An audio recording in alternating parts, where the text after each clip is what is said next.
Good evening.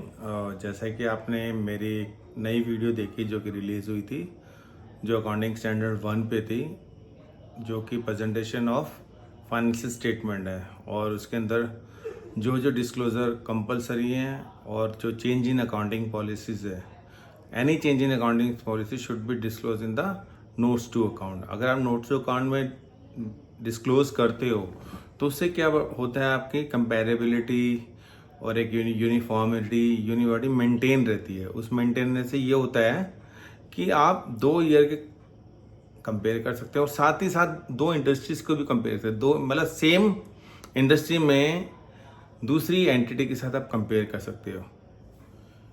ये हमारे जो अकाउंटिंग स्टैंडर्ड 1 का क्रक्स है, मतलब डिस्क्लोजर ऑल क्रूशियल इवेंट्स, और मतलब कुछ भी इवेंट्स होते हैं मतलब जिससे कि आपकी बैलेंस शीट या प्रॉफिट एंड लॉस अकाउंट में एडवर्स इफेक्ट पड़ता है। अगर वो नहीं होता है एबनॉर्मल इवेंट, तो वो आपको कुछ नहीं होता। यानी कि कुछ ऐसे इंसिडेंट्स जो कि नॉर्मलिटी में होते नहीं हैं, या तो कोई जैसे अर्थक्वेक आ गया। अर्थक्वेक आने पे भी आपको क्या होता है कि हर साल तो अर्थक्वेक आएगा नहीं, उससे आपको हैवी लॉस हुआ, या कुछ ऐसा आ गया है जैसे हमने देखा कि रेसेशन आ गया।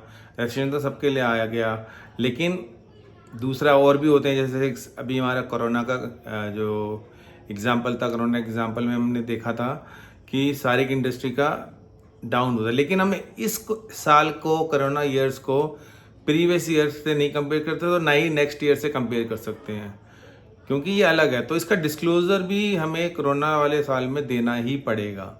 तो ये डिस्क्लोजर अकाउंटिंग पॉलिसीज में आता है, जो कि अकाउंटिंग स्टैंडर्ड 1 का पार्ट है, जो मैंने आपको प्रेजेंटेशन और फाइनेंशियल स्टेटमेंट में बताया था कि जो भी एक्स्ट्रा ऑर्डिनरी आइटम्स हैं उसको अलग से दिखाना जरूरी है, और उनका और कोई अकाउंटिंग पॉलिसी चेंज होती है, लाइक जैसे कि आप स्ट्रेट लाइन मेथड फॉलो करते हैं, अचानक ही आपने वो डिप्लेशन मेथड फॉलो करना चालू कर दिया।